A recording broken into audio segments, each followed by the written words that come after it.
Meu nome é Maria do Carmo, tenho 78 anos, já vivi muita coisa nessa vida. Já enfrentei perdas, trabalhei como doméstica desde os 12, fui mãe solteira, criei 3 filhos com o suor do meu rosto e a fé que nunca me abandonou. Mas nada, eu digo com o coração apertado, menos nada me preparou para o dia em que percebi que meus próprios filhos me traíram de uma forma que eu jamais poderia imaginar. Eu não estou aqui para causar pena. Não sou mulher de ficar lamentando, mas eu preciso contar a minha história, porque talvez alguém aí, do outro lado, esteja passando por algo parecido. E eu quero que essa pessoa saiba que não está sozinha. Tudo começou com pequenas mudanças, sabe?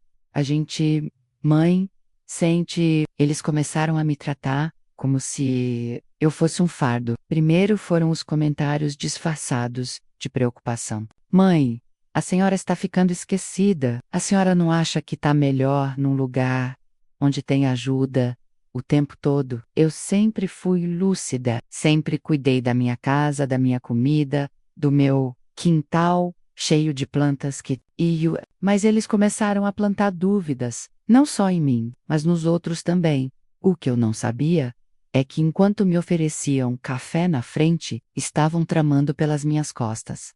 Um dia, meu filho mais velho, o Jorge, apareceu dizendo que queria me levar para fazer um check-up. Eu achei normal. Afinal, já estava com mais de 70 anos, e ele sempre foi o mais responsável. Fui confiando. Quando o vi, entre uma consulta e outra, já estava dentro de um carro, indo para um tal de residencial terapêutico. Achei que era algo provisório, uma ajuda, um descanso, até que me desarrumou lá. E ninguém voltou no dia seguinte, nem no outro. Eu estava internada, sem saber, sem ter assinado nada, sem ter concordado com nada. No começo, achei que fosse um engano, que logo resolveriam. Liguei, implorei, chorei, mas ninguém me ouvia. Meus filhos sumiram.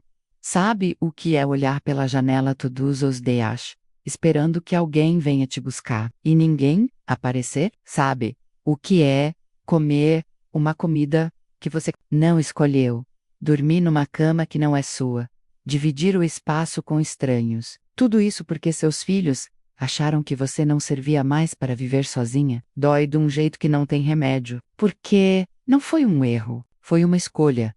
Eles escolheram me tirar da minha casa. Eles escolheram me calar. Eles escolheram pegar tudo que eu tinha construído com tanto sacrifício e me trancar num lugar como se eu fosse um problema. E tudo isso por dinheiro. É isso que mais me mata por dentro. Eles queriam controlar minha aposentadoria, queriam vender minha casa, queriam decidir sobre minha vida, como se eu já estivesse morta em vida. Tudo isso sem me perguntar nada. Eu lembro da primeira noite que passei naquele lugar. O teto branco, as paredes frias. Eu chorei baixinho, tentando não incomodar a senhora do quarto ao lado. Rezei, baixinho, não para Deus tirar minha dor menos, mas para Ele me dar força, porque eu sabia que ali, naquele momento, eu tinha perdido tudo, minha liberdade e a confiança na minha própria família. Mas eu estou aqui hoje para dizer, eu não aceitei calada. Eu sou velha sim, mas não sou burra. E essa história ainda não terminou. Se tem uma coisa que ninguém pode tirar de mim, é a mãe que eu fui, e ainda sou, porque amor de mãe não tem botão de desligar. Nem machuca, nem quando decepciona. Eu me lembro como se fosse ontem, do dia em que descobri que estava grávida do Jorge. Eu tinha só 22 anos. Trabalhava lavando roupa para fora, carregava balde na cabeça, dormia em cama de cimento. O pai dele me deixou antes mesmo de saber se era menino ou menina. Disse que não era a hora de ter filho e sumiu no mundo. Mas eu não fugi. E eu fui à luta. Criei o Jorge com tudo o que eu tinha menos, e muitas vezes com o que eu não tinha também. Nunca faltou um prato de comida para ele, mesmo que, muitas vezes, quem ficasse sem comer fosse eu. Depois veio a Rosa, minha filha mais doce, sempre carinhosa, me ajudava em casa, me escrevia bilhetes quando eu saía para trabalhar. E por último, o Caio, o mais novo, o mais bagunceiro, o mais coral, mas também o que me arrancava risadas, quando o mundo parecia desabar. Eu dei tudo para eles. Não falo de coisas caras porque nunca tive, mas dei meu tempo, meu corpo, minha saúde. Meus joelhos hoje doem por tanto chão que esfreguei. Minhas costas envergaram por tanto peso que carreguei. Meus olhos hoje cansam mais rápido por tantas noites mal dormidas, vigiando Feber, cuidando de cada um deles. Fui mãe, pai, protetor e amiga. E mesmo quando eles erravam, eu dizia: você pode errar o mundo todo, mas aqui em casa sempre vai ter alguém que te ama. Quantas vezes me chamaram de tola? Quantas vezes vizinhos diziam: Dona Maria, a senhora mima demais esses meninos. Talvez mimasse mesmo, mas o coração da gente, quando ama, quer proteger, quer evitar que eles passem o que a gente passou. Eu sempre dizia para mim mesma: se meus filhos não tiverem tudo que sonham, que ao menos nunca se sintam sozinhos nesse mundo. E foi assim. Eu deixava de comprar roupa nova para comprar material escolar. Eu passava 3, 4 noites costurando fantasia de festa junina. Eu ficava com o estômago embrulhado de ansiedade quando iam fazer prova, como se fossem meus exames. Cada conquista deles era uma vitória minha. Cada diploma, emprego, cada pequeno passo era meu também. E sabe, o que é mais cruel em tudo isso é saber que foram justamente essas pessoas por quem eu dei minha vida que decidiram me virar as costas. Não foi um estranho, não foi um vizinho, um político, um bandido. Foram meus próprios filhos. Quando me deixaram naquele lugar, eu não senti só medo, eu senti como se todo aquele amor tivesse sido esquecido, como se de repente os anos de sacrifício não valessem mais nada, como se para eles eu tivesse virado um peso, um número, um problema a ser resolvido com uma internação forçada. Mas antes disso tudo acontecer, eles foram tudo para mim. Quando estavam tristes, era meu colo que curava. Quando caíam, era minha mão que levantava. Quando tinham medo do escuro, era minha voz que cantava baixinho até dormirem. E quando ficaram adultos, foi com minhas economias que conseguiram comprar o primeiro carro, pagar a primeira faculdade, o primeiro aluguel. Eu lembro de cada detalhe, porque mãe guarda, mãe lembra, mãe sente. Eles cresceram nos meus braços. Me chamavam do meu anjo, minha guerreira, a melhor mãe do mundo. E hoje me chamam de senhora, me tratam como uma obrigação. Eu não sei em que momento deixei de ser mãe e virei um contrato, uma assinatura, um obstáculo entre eles e o dinheiro. Só sei que mesmo com tudo o que fizeram, mesmo com toda mágoa, lá no fundo, ainda existe uma parte minha que os ama, porque amor de mãe não morre, mas também não é burro. E depois do que vivi, eu aprendi que amar também é saber dizer basta. A gente não percebe de uma vez, não é como uma porta que bate, um grito que explode, uma traição que vem de repente. Quando a família começa a se afastar, é como uma torneira que pinga, devagar, até secar. E foi assim comigo, foi tudo aos poucos. Tão aos poucos, que quando eu vi, já estava sozinha. Depois que os meninos casaram e seguiram a vida deles, eu entendia que as visitas iam diminuir. É natural. Cada um tem sua rotina, seus compromissos, seus filhos, mas não era só a ausência física que doía, era a ausência de interesse, de carinho, de vontade de estar perto. Antes, ligavam todo dia, depois passou a ser uma vez por semana, até que virou uma vez por mês. E mesmo assim, quando eu atendia, ouvia aquele tom apressado: Oi, mãe. Tudo bem? Só liguei rapidinho, estou entrando numa reunião. No começo, eu fingia que não me incomodava. Dizia: tá bom, meu filho, vai lá, depois a gente se fala, e desligava sorrindo.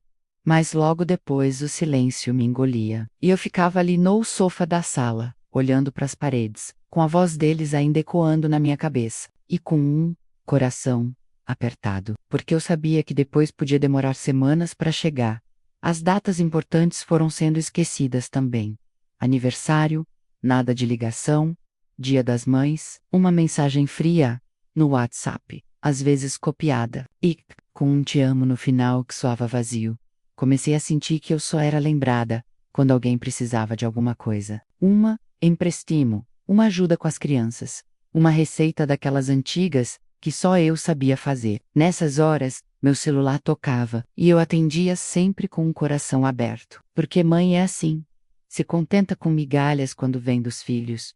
Mas uma coisa começou a me incomodar, de verdade. Eles começaram a me olhar de um jeito estranho, como se eu tivesse ficando doida. Começaram a duvidar da minha memória, da minha lucidez. A senhora já tomou o remédio? Mãe, a senhora já contou essa história hoje, lembra? A senhora acha mesmo que dá conta de morar sozinha? Eu dava risada, tentava disfarçar, mas por dentro, aquilo ia me ferindo. Porque eu sempre fui muito independente, sempre cuidei de tudo sozinha, e de repente parecia que estavam me tratando como se eu fosse uma criança, ou pior, como um fardo.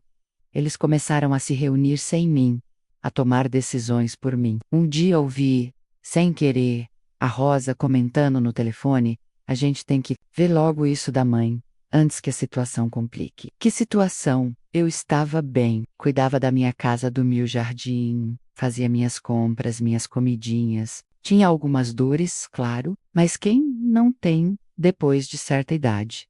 Foi então que comecei a desconfiar. Aquela preocupação toda não era só sobre meu bem-estar, era sobre o que eu tinha. Minha aposentadoria, minha casa, meu terreno, tudo no meu nome. Tudo que conquistei com muito sacrifício. E eu comecei a perceber um padrão. Um perguntava se eu já pensava em vender a casa para morar num lugar menor, outro queria saber qual banco eu usava, e todos de repente queriam saber da minha saúde. A ficha foi caindo, lentamente, mas caiu. Eles não estavam preocupados comigo, estavam preocupados com o que eu representava financeiramente. Mas, mesmo com todas essas bandeiras vermelhas, eu não quis acreditar, porque dói demais imaginar que os filhos que você amamentou, que você ensinou a andar, a falar, a viver, agora te olham com olhos de interesse. E mesmo assim, eu continuei tentando, chamei para almoços, preparei os pratos preferidos deles, mandei mensagens carinhosas, mas tudo o que recebi de volta foi silêncio, impaciência e aquela frieza que só machuca quem já foi quente de amor. Aos poucos, fui sendo empurrada para um canto, e só mais tarde eu descobriria: aquele afastamento não era caso, era parte de um plano. Um plano que eles estavam montando para me tirar do caminho. Aquele dia, eu nunca mais vou esquecer. Nem se eu viver mais 100 anos, nem se a memória me falhar um dia, aquele momento vai continuar vivo aqui dentro como uma ferida que ainda não cicatrizou. Era uma terça-feira comum. O céu estava nublado e eu tinha acabado de terminar meu cafezinho da manhã. Lembro até da xícara, azul com florzinha amarela. Foi presente da minha neta, quando ela ainda me abraçava com amor de verdade. Estava varrendo o quintal, quando meu filho Jorge chegou. Ele estava diferente, um pouco agitado, nervoso, mas tentava sorrir. Oi, mãe, vim te buscar para fazer um exame de rotina. É rapidinho. Tá, na hora. Estranhei. Ele nunca se oferecia assim, espontaneamente. Mas o que eu pensei? Que ele estava tentando ser mais presente, que talvez estivesse querendo se reaproximar. Meu coração de mãe queria acreditar nisso. Eu vesti minha melhor blusinha, passei batonzinho cor de vinho, peguei meus documentos e fui. No carro, ele quase não falava, olhava muito para o celular, evitava meus olhos. Meu coração começou a bater mais forte. Algo estava estranho, mas eu permaneci em silêncio. Depois de quase meia hora de trajeto, percebi que estávamos indo por um caminho que eu não conhecia. Perguntei: filho, a clínica não era no centro? Ele hesitou. Mudaram o endereço. Agora é em outro lugar. Fiquei quieta, mas por dentro, algo começou a gritar. Um instinto, uma dor que nascia sem nome. Chegamos, em frente a um prédio grande com grades altas e uma placa na frente. Residencial Bem Viver, cuidado integral para idosos. Meu corpo gelou. Eu olhei para ele e disse: Jorge, que lugar é esse? Ele engoliu seco. Respirou fundo, mãe. A gente conversou e achou melhor a senhora ficar aqui por um tempo. É pro seu bem. Tem gente para cuidar, alimentação, assistência médica. Meu mundo parou. Eu senti as pernas bambas. Como assim, Jorge? Que história é essa de ficar aqui? Eu não autorizei nada. Cadê meus direitos? Ele tentava me acalmar como se eu fosse uma criança teimosa. A senhora precisa descansar. A gente já conversou com a administração. Tá tudo certo. Tudo certo. Eles assinaram papéis sem me consultar. Tomaram decisões sobre a minha vida como se eu não existisse. Meus próprios filhos me internaram contra a minha vontade. Comecei a chorar, a gritar, a tremer. Não! Eu não vou ficar aqui. Me leva para casa, pelo amor de Deus. Eu agarrei o braço dele. Implorei. Mas ele já estava virando as costas. Ele se foi. Me deixou ali sozinha, abandonada. Como se eu fosse um móvel velho que você tira de casa porque não combina mais com a decoração. As portas se fecharam. Assinaram a minha sentença sem me ouvir, sem me respeitar, sem me amar. Me levaram para um quarto com uma cama simples, uma televisão pendurada no alto e uma janela com grades. Meu lar havia virado uma prisão. Eu me sentei naquela cama dura, olhei para as minhas mãos trêmulas e pensei: como eu vim parar aqui? Passei a noite inteira acordada. Chorei em silêncio, porque a senhora do quarto ao lado dormia. Corey Porturo, o que perdi pela minha casa, pela minha liberdade, pelos meus filhos, que já não existiam como antes. Nos dias seguintes, as enfermeiras me tratavam bem, mas era um bem mecânico, um bom dia automático. E eu me perguntava: será que eles vão voltar? Será que vão perceber o que fizeram? Mas eles não voltaram. Não no dia seguinte, não na semana seguinte, não no mês seguinte. Fiquei ali, isolada, me sentindo descartada. E comecei a entender que aquilo não era temporário. Eles me colocaram lá para não ter que lidar comigo. E pior, para mexer no que era meu menos casa, aposentadoria, contas, decisões. Meus filhos me traíram. E naquele momento, entre o cheiro de remédio e o silêncio das paredes frias, eu jurei para mim mesma: eles podem ter tirado minha liberdade, mas não vão calar minha voz. Eu não sou santa, nunca fui, mas sempre fui justa, sempre fui mulher, de luta, de palavra, de peito aberto. E quando percebi que meus próprios filhos tinham me deixado naquele lugar, como se eu fosse um estorvo, uma velha incômoda, e eu senti algo que nunca tinha sentido na vida: traição. Da mais cruel não era só tristeza. Tristeza eu já conhecia, tinha sentido quando perdi minha mãe, quando fui abandonada grávida, quando vi meus filhos passando fome, e eu não tinha o que colocar no prato. Mas aquilo era uma dor diferente, era uma dor que vinha com vergonha, com raiva, com incredulidade. Era como se alguém tivesse arrancado meu coração pelas costas. E quem fez isso foram justamente as pessoas que eu mesma pus no mundo. Naqueles primeiros dias, eu andava pelos corredores daquele lugar como uma alma penada, o rosto duro, a garganta seca, os olhos inchados. Eu não falava com ninguém, não queria conversar, não queria comer, não queria existir. Eu me olhava no espelho e não me reconhecia mais. Cadê a mulher forte que criava 3 filhos, sozinha? Lavava roupa até sangrar as mãos, sorria mesmo sem ter motivo? Ela tinha sido enterrada viva por aqueles que ela mais amou. E o pior era o silêncio. Nenhuma ligação, nenhuma visita, nenhum pedido de desculpa. Eles me largaram lá e seguiram a vida como se eu tivesse desaparecido. Como se eu fosse um papel velho que a gente joga fora e nem lembra onde caiu. Eu imaginava eles na casa onde eu morava, mexendo nas minhas coisas, rindo, talvez até justificando. Foi pro bem dela. Ela não entende, tá velha. Não dá mais conta.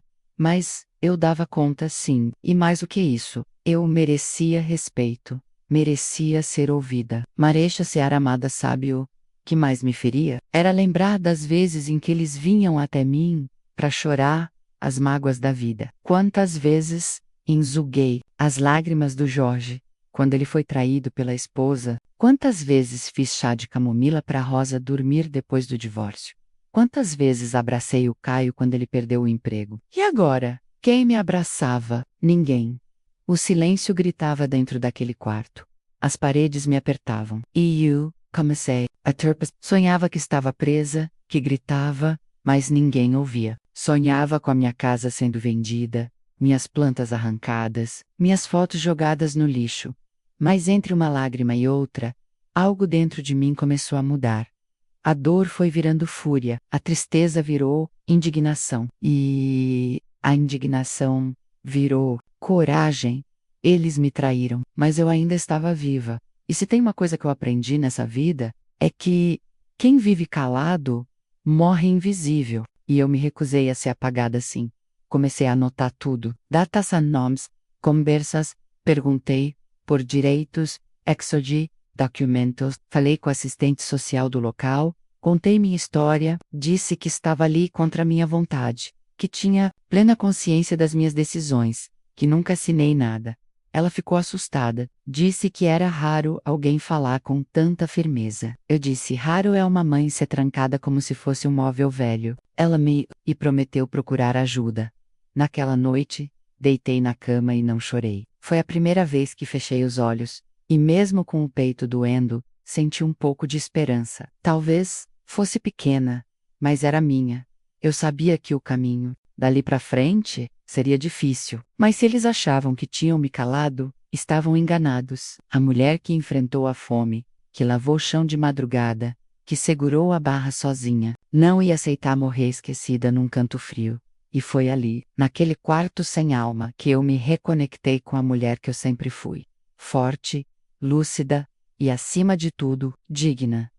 Eles podiam ter me traído, mas eu ainda tinha algo que ninguém podia tirar de mim, minha verdade, e eu ia fazer ela ser ouvida. Nem que fosse a última coisa que eu fizesse, eu sempre soube que o mundo girava em torno do dinheiro, mas nunca pensei que isso chegaria dentro da minha própria casa, no coração da minha família, no sangue do meu sangue. Depois que comecei a entender onde eu estava e por que fui parar ali, algo dentro de mim não me deixou mais em paz.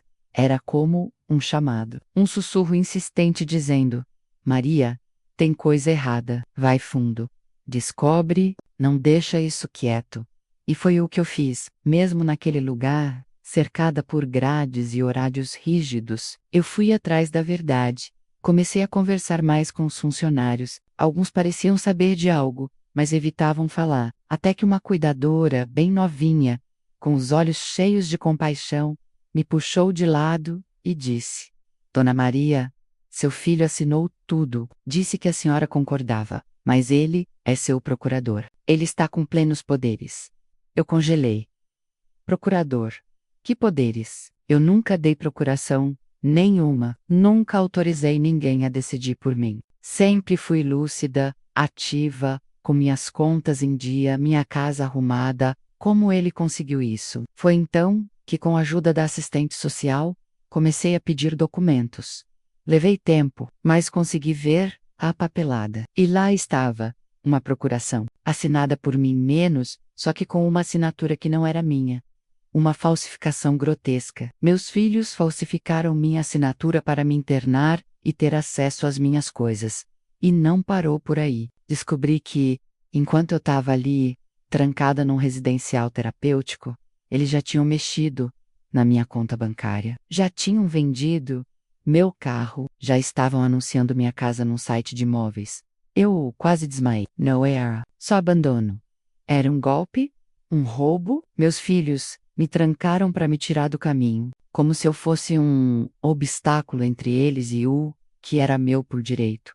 Eu me lembrava das conversas que tivemos meses antes. A Rosa perguntando quanto eu ganhava de aposentadoria, o Jorge dizendo que seria mais seguro centralizar as contas em um único CPF, o Caio sugerindo vender o carro, porque a senhora já não usa mais.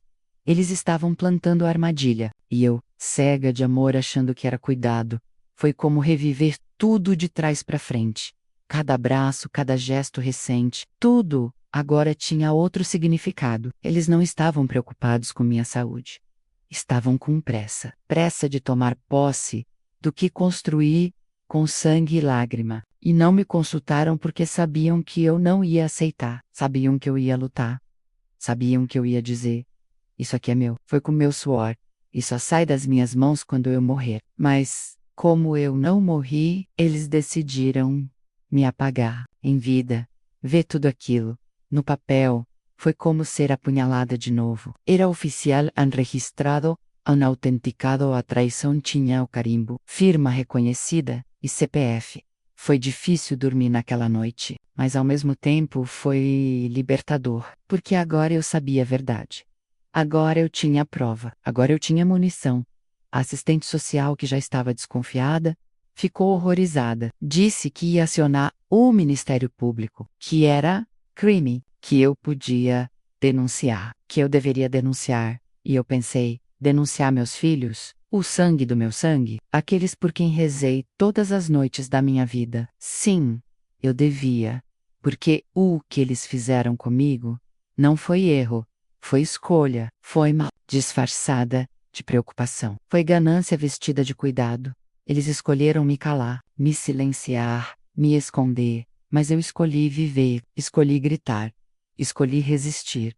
Na manhã seguinte, eu pedi papel e caneta, escrevi tudo, detalhado, nome por nome, e comecei o processo que mudaria minha história, porque se eles achavam que uma assinatura falsa ia me parar, é porque se esqueceram da mulher que me tornei, uma mãe traída, mas não derrotada. Quando a gente chega a uma certa idade, o mundo começa a falar mais baixo com a gente, como se a gente fosse frágil demais para entender, para decidir, para resistir. Mas eles esqueceram que quem chegou até aqui já atravessou tempestades. E eu sobrevivi a tudo. A fome, a solidão, a injustiça. E não era agora que eu ia me calar. Depois que vi com meus próprios olhos os documentos falsificados, as transferências suspeitas, os anúncios da minha casa sendo colocados à venda menos, tudo sem minha autorização, menos, algo dentro de mim despertou. A mulher que foi calada como mãe, renasceu como guerreira. Naquela manhã, vesti minha melhor roupa, um vestido floral azul, que eu mesma costurei há anos. Amarrei meu cabelo num coque firme, olhei no espelho e disse: eles podem ter me enganado, mas agora sou eu que vou reagir. Com a ajuda da assistente social, marquei uma reunião com a coordenação do local, fui firm, falei que queria sair, que não autorizava mais nenhum procedimento, que minha internação era involuntária e criminosa. Eles tentaram me enrolar, disseram que era protocolo, que os filhos tinham poder legal. Eu respondi com os dentes cerrados: então vamos resolver isso na justiça. A assistente social me levou até o CRAI, Centro de Referência da Assistência Social mais próximo. Lá, contei tudo, cada detalhe, do início ao fim. Eles ficaram chocados. Disseram que aquilo era mais comum do que se imagina, que idosos eram silenciados assim, com papéis, falsas autorizações e famílias que só enxergavam cifras. Eu preenchi formulários, fiz uma denúncia oficial, entrei com pedido para reverter a tutela que meus filhos tinham assumido sobre mim. Comecei a lutar, de verdade, com a cabeça erguida. Fui até a Defensoria Pública, esperei por horas. Contei minha história a uma defensora que segurou minha mão no final e disse: Dona Maria, a senhora tem razão, e vamos lutar juntas por ela. Aos poucos, fui me reerguendo, recuperei minha coragem. Falei com outras mulheres, no abrigo. Descobri histórias piores, histórias parecidas, e encontrei forças em cada uma delas. Comecei a escrever cartas, uma por uma, para meus filhos. Não como apelo, mas como um lembrete de quem eu sou. Em uma delas escrevi: vocês me apagaram como mãe, mas ainda vão ter que me encarar. Como cidadã, foi difícil. Tive medo. Tive noites em claro, teve gente que tentou me desanimar. Deixa isso pra lá. Dona Maria, a senhora já viveu tanto, mas quem disse que viver muito é motivo para aceitar injustiça? Pedi ao CRAS que me ajudasse a conseguir uma perícia médica para atestar minha plena capacidade. Fui avaliada, testada, examinada. O laudo foi claro, paciente lúcida, consciente, com total capacidade de gerir sua própria vida. Aquilo foi minha bandeira de volta, minha identidade devolvida. Não era só um pedaço de papel, era a prova de que eles não me destruíram. Com esse laudo e a denúncia nas mãos, entrei com uma ação judicial pedindo o fim da tutela indevida, a responsabilização pela falsificação e a devolução dos Muse Bands, Os processos são lentos, mas cada passo é uma vitória. E enquanto isso, eu sigo firme, escrevo minha história, dou meu depoimento, porque o que fizeram comigo, fazem com milhares de idosos todos os anos. E o silêncio é o que permite que esse tipo de crueldade continue acontecendo. Meus filhos não contavam com a minha força. Achavam que eu ia aceitar, que eu ia definhar naquele lugar, calada, envergonhada, derrotada. Mas eu sou raiz. Sou daquelas que brota até no concreto. Sou daquelas que não desiste, mesmo quando tudo parece perdido. Hoje, quando olho para trás, vejo que não foi só uma luta por mim. Foi por todas as Marias, por todos os Josés, por cada voz que tentaram calar. Eles me subestimaram. Mas agora, sou eu que vou fazer o mundo ouvir minha história. Depois que tudo aconteceu, eu não voltei a ser a mesma. E talvez essa seja a parte mais difícil de aceitar. Porque por mais que eu esteja lutando, por mais que tenha reencontrado minha força, tem uma parte de mim que ficou quebrada. Uma parte que acreditava com toda inocência que o amor de um filho era incondicional. E não é.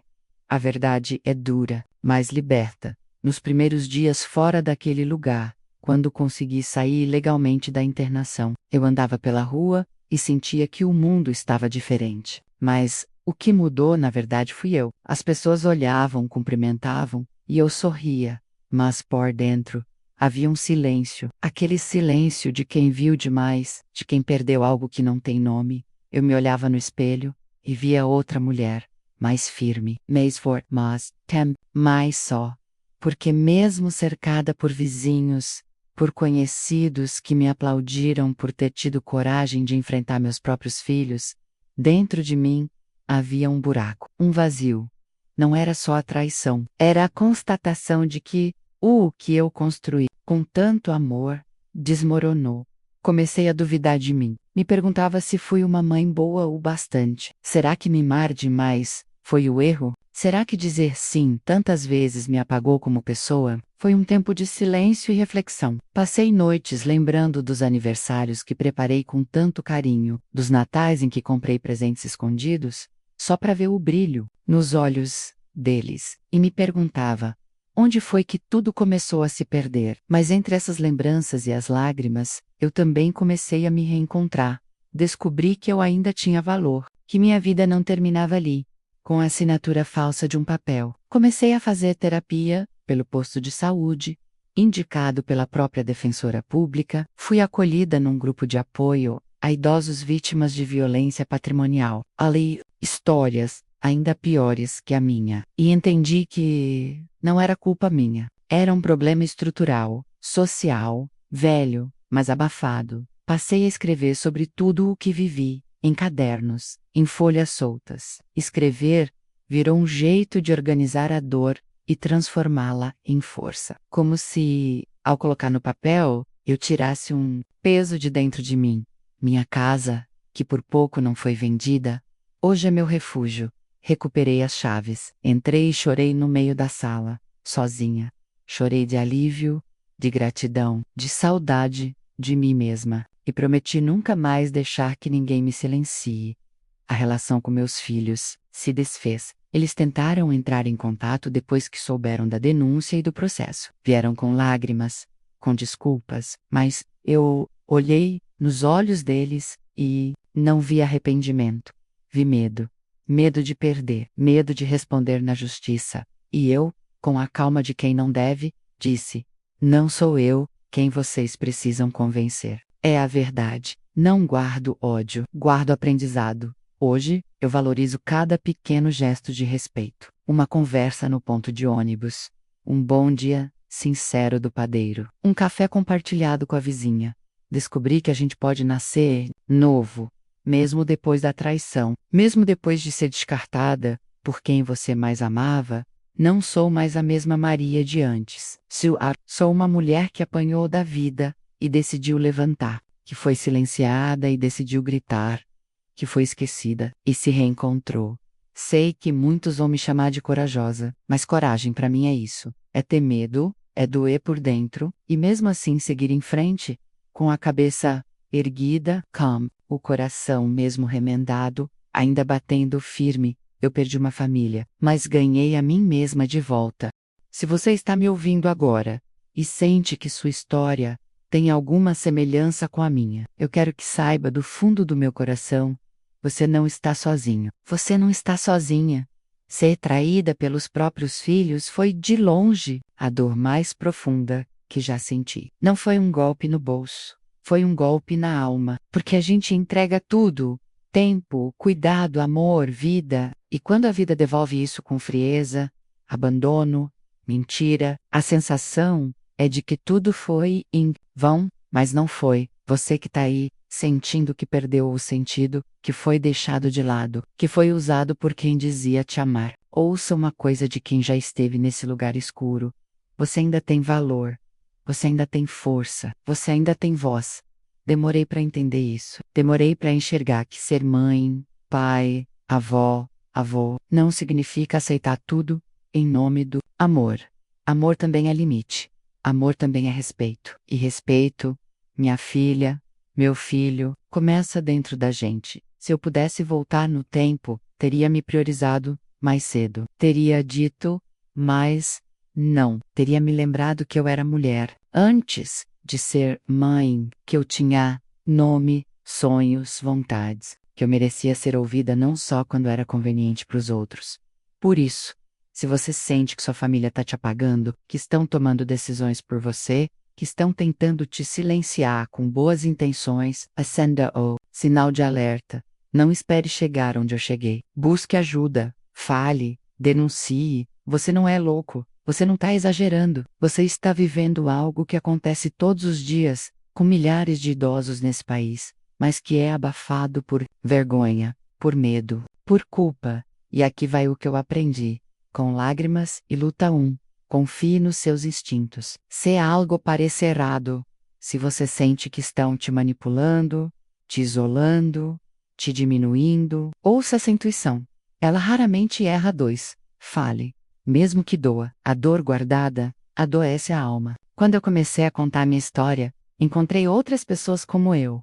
E isso me salvou. 3. Procure ajuda. De verdade, existem defensorias públicas, centros de referência do idoso, CRAs, CRIAs e grupos de apoio. Pode demorar, pode parecer difícil, mas há caminhos. 4. Tenha coragem de romper. Se sua família te faz mal, explora, você tem o direito de se afastar. Sangue não dá direito à crueldade. 5. Recomece por você. Redescubra seus gostos, seus valores, suas vontades. Reaprenda a viver, nem que seja em passos pequenos. Eu não sou melhor que ninguém. Sou só uma mulher que foi jogada de lado e escolheu levantar. Eu não sou heroína, eu sou sobrevivente. E quero te dizer, olhando nos seus olhos, mesmo que pela tela, você merece viver com dignidade. Você merece ser respeitado. Você merece ter voz.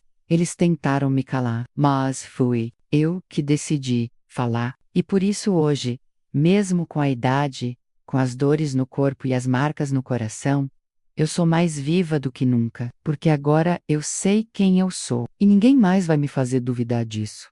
Se essa história chegar em alguém que ainda está calado, com medo, se sentindo velho demais para recomeçar, que ela sirva como um empurrão, um abraço, um grito. Porque enquanto a gente respira, ainda dá tempo de mudar tudo. E lembre-se, a idade só limita o corpo. A alma continua livre, poderosa e cheia de luz.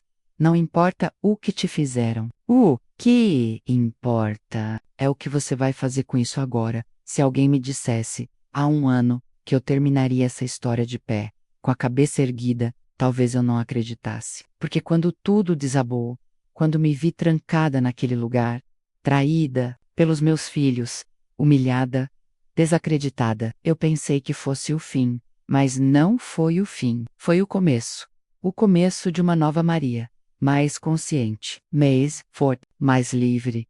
A justiça demorou, como sempre demora para quem não tem dinheiro, para quem não tem influência, mas ela veio, e quando veio, foi como um sopro de alívio na minha alma cansada.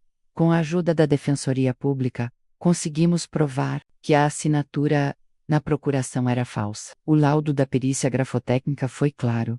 Não era minha letra. Os extratos bancários mostraram movimentações suspeitas, transferências de valores altos para contas dos meus próprios. Ficou evidente o golpe. O juiz, na audiência, me olhou e disse: Dona Maria, lamento profundamente o que a senhora passou. Mas saiba que o seu relato emocionou até os funcionários do fórum. A tutela foi anulada, todos os bens e direitos foram devolvidos para mim. Minha casa, minha conta, minha autonomia, tudo aquilo que tentaram tomar com mentira, me foi devolvido com dignidade. Meus filhos, os 3, responderam criminalmente pelo que fizeram. Alguns tentaram justificar, alegar que era para o meu bem, que estavam preocupados.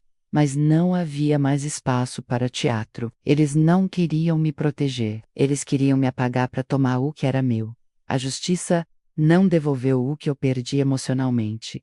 Isso, só o tempo. Mas ela me deu algo que eu não sentia há muito tempo: respeito. Depois de tudo, voltei para minha casa. A primeira noite foi silenciosa, mas não era o silêncio do abandono. Era um silêncio de paz, de reconexão. Sentei na minha cadeira de balanço, fiz um café forte e assisti o pôr do sol. E pela primeira vez em muito tempo, senti orgulho de mim.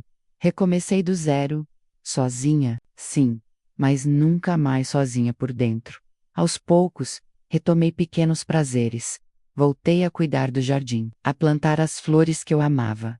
Voltei a escrever meus relatos, e comecei inclusive a visitar grupos de apoio para conversar com outras mulheres como eu, idosas que foram enganadas, esquecidas, manipuladas, e que agora me olham com olhos brilhando de esperança. Uma delas me disse: Dona Maria, sua história me fez criar coragem para sair da casa do meu neto. Ele me fazia de empregada. E eu chorei, porque ali entendi que minha dor tinha virado ponte, que minha ferida aberta virou cura para alguém. Hoje, não espero mais nada de ninguém. E isso não é amargura, é liberdade. Não espero ligações. Não espero flores em datas comemorativas. Não espero reencontros que talvez nunca venham. Mas o que eu espero, e faço questão, é viver com verdade, com meus passos, com minha voz. Recusei qualquer tentativa de reaproximação dos meus filhos. Não por vingança, mas porque aprendi que perdão não é permitir que te machuquem de novo. Hoje, sou dona de mim, e se essa história servir para alguém, que sirva para lembrar.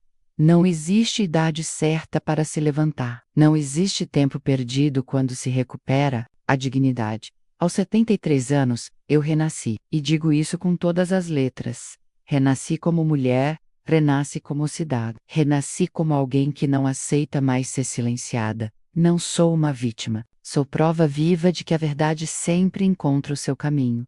E agora, minha missão é essa: falarão, contarão, alertar, para que nenhuma outra avó, nenhum outro idoso precise passar pelo que eu passei em silêncio. A velhice não é fim. A velhice é resistência. E eu sou resistência, com rugas, com cicatrizes, mas com a alma inteira. Eu me chamo Maria, tenho 73 anos, e o que vou contar aqui não é um conto, não é uma ficção, é a minha vida, uma vida marcada por sacrifícios, escolhas, amor, e no fim, por uma traição que quase me matou, mas não conseguiu, desde que me entendo por gente. Meu papel foi cuidar dos meus irmãos quando minha mãe faleceu cedo, cuidar da casa quando meu pai não aguentava mais, cuidar dos meus filhos quando fui abandonada pelo pai deles com um bilhete e um silêncio covarde, e eu cuidei. Cuidei com tudo o que tinha, com o pouco dinheiro, com a força das mãos calejadas e com um coração que parecia não ter limite.